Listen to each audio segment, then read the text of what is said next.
Alright, ladies and gentlemen, welcome. It is HD, and it is time for game number 4 here between WhiteRa and Stephano. The score currently 2-1 in favor of our Zerg player, Stephano from France.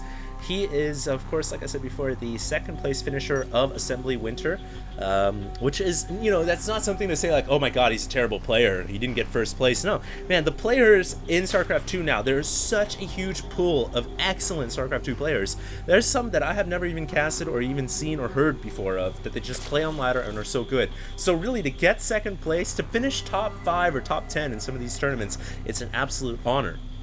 And Stephano was able to get second place. He was also the first place finisher of IPL 3.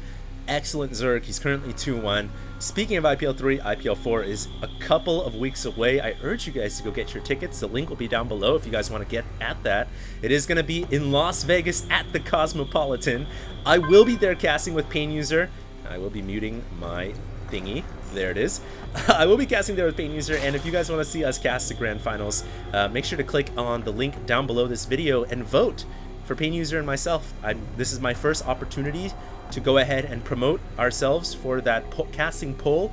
So if you guys can bring up our stock, that would be much appreciated, or just vote for whoever you guys think you want to see at the Grand Finals casting live. Regardless, we will be there, and this is the it's time to go ahead and get into this game. This is game 4 between WhiteRa and Stephano, and the map is IPL Sandshorn Mists.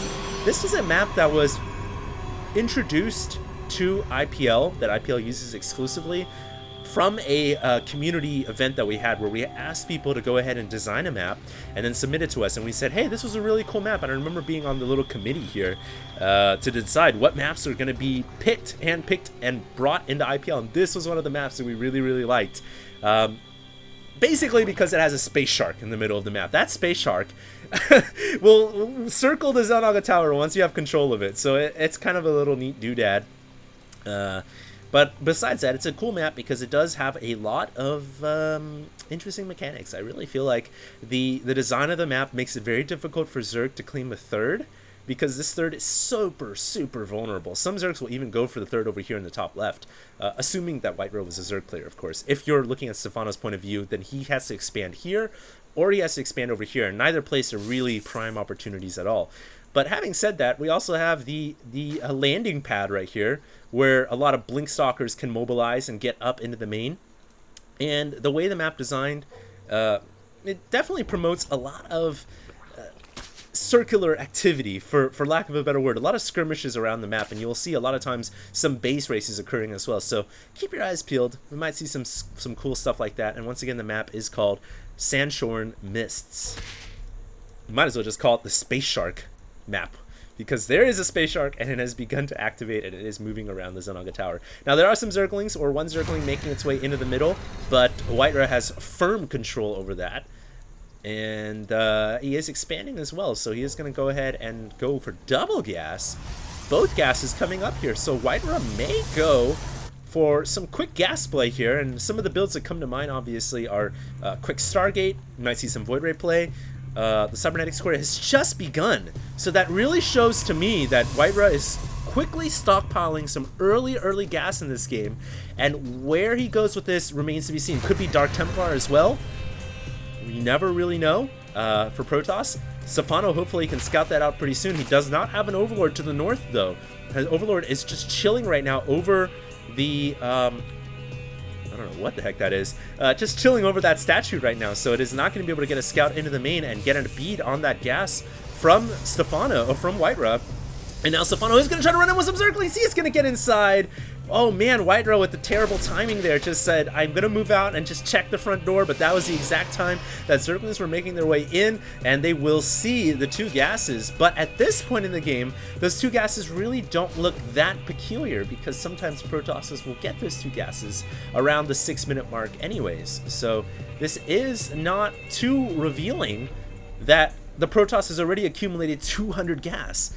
So, to Stephano's eyes, I don't think that he really can tell that something fishy is going on right now. And he is going to be able to get that probe. So he's even going to get a probe kill as well. That is 2 probe kills so far in this game. Not bad at all. And we'll see what route WhiteRa decides to go with that 200 gas that he's accumulated. He has thrown down a robotics facility. He might just decide to play a standard game from here on out because those Zerglings did get inside and scout his main. So he might not opt to go for something crazy here. And we do have the Robo Bay on the way. It is about halfway completed. And it looks like he's going to stick with that Robo Bay. He's not going to cancel it. He's not going to make use of the now 400 gas he's accumulated. Good golly, I don't know what WhiteRa is going to try to do here, but certainly going to be very interesting. He hasn't finished the Warp Gate research yet, and he hasn't made any sentries either, so I don't know. He's got almost 600 gas accumulated now. Could be going for a world record here, ladies and gentlemen. Meanwhile, Stephano is throwing down the Evo Chambers and the Roach Warren. He really loves his upgrades. He's going to have plenty of them with +1/+1 for Roaches, and you know what? He could just go for that same exact play again with the Roach Zergling attack. And I would imagine he's going to get the speed upgrade. Yeah, he's going to get the speed upgrade. So everything looks like he's going to go for the same exact play that he did in Game 2 and Game 3. And if he does do that, I wonder what WhiteRa's gas, how it's going to come into play. He is going to be able to get a very quick Immortal. So maybe that's his strategy here. And the fast Immortal will be able to counter the Roaches extremely hard. You keep the Immortal in the back, you get the sentries to force field the ramp, and that Roach Zergling attack will get shut down. So maybe WhiteRa playing the level on top of the level here, and he's also getting a support bay. That's a very fast support bay, and now all that gas accumulation has been expended into a fast Immortal, fast Colossus, excuse me, and he's getting the extended thermal lance, so he's gonna have the Colossus out on the field very, very quickly. But then look at this, Stephano now going for Ventral Sacks. So he's gonna go for Overlord drop, and obviously Ventral Sacks being the upgrade that allows Overlords to open their cavities wherever it may be and scoop up some Zerg units and then drop them inside the Protoss base. So this could make things even more interesting. Because obviously Colossus, while they're good, I think Overlord Drop is a spectacular counter to quick Colossus play, because the Colossus won't be out by the time you have units dropping inside the base, or perhaps one Colossus will be out, but you can micro the units into the Overlord to protect it from the Colossus. So it's a really smart play, and there is a Colossus already out on the field. So now it has been revealed to Stephano, and I really think Stephano's play here could pay huge dividends. He has to wait for the Ventral Sacks to finish, obviously. And is he getting the speed upgrade? Yes, Pneumatized Carapace is on the way, and it's about to finish. So good timing right there on his part. And yeah, man, the Zerg music is playing right now. Stephano is gearing up for a huge drop play. And is he making a lot of Roaches and Zerglings? Oh yeah, he's got 9 Roaches, 10 Zerglings on the way. This could be a disastrous drop, but WhiteRa is moving out right now. And there is this window of opportunity before drop finishes for WhiteRa to do something. These fast Colossus really giving WhiteRa a bold confidence, because he's just pushing out here and he's not concerned about anything right now. And that's what Colossus, that's like the psychological effect that they give you. But he has to worry a little bit about the potential third here, because he needs to get a third up, and he just lost the probe. Might lose a pylon. No, he will not. And Colossus is going to be able to roast that up very easily. But the Overlords have loaded up their cargo, and we're going to have a big D-Day drop here.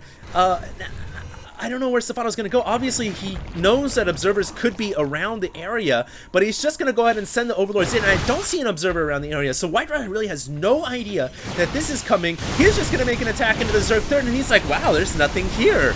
And WhiteRa must be thinking to himself, man, I got this game in the bag. But little does he know, there is an impending drop here of massive proportions. And there's nothing inside the main for WhiteRa to defend this off. I don't know what WhiteRa's going to do, guys. His entire army's abroad right now, so it could be a base race. And this is what I was talking about. This map, for whatever reason, just promotes the most insane games.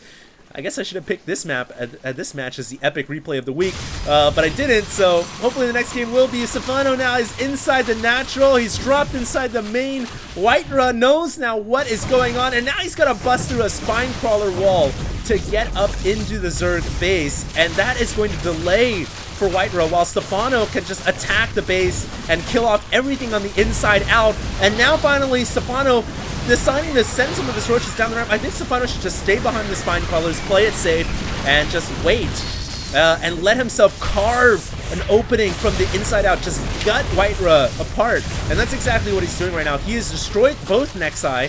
He is killing off the gateways.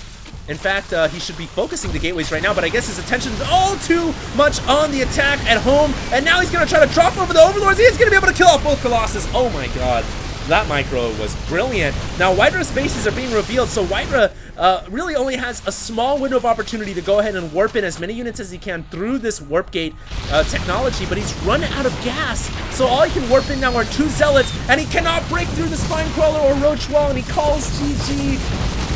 Stephano now 3-1 in this series. Oh my god, what a spectacular play by Stephano. Just the Roach drop totally catching WhiteRa off guard. WhiteRa never had an observer inbound, didn't know this was coming, and then all Stephano had to do was just keep some Spine Crawlers back here and just play the waiting game, because the longer Stephano waited, the more damage he did. And you guys can see what happened at the end of that game. So WhiteRa is the loser of Game 4. That is 3-1 in favor of Stephano.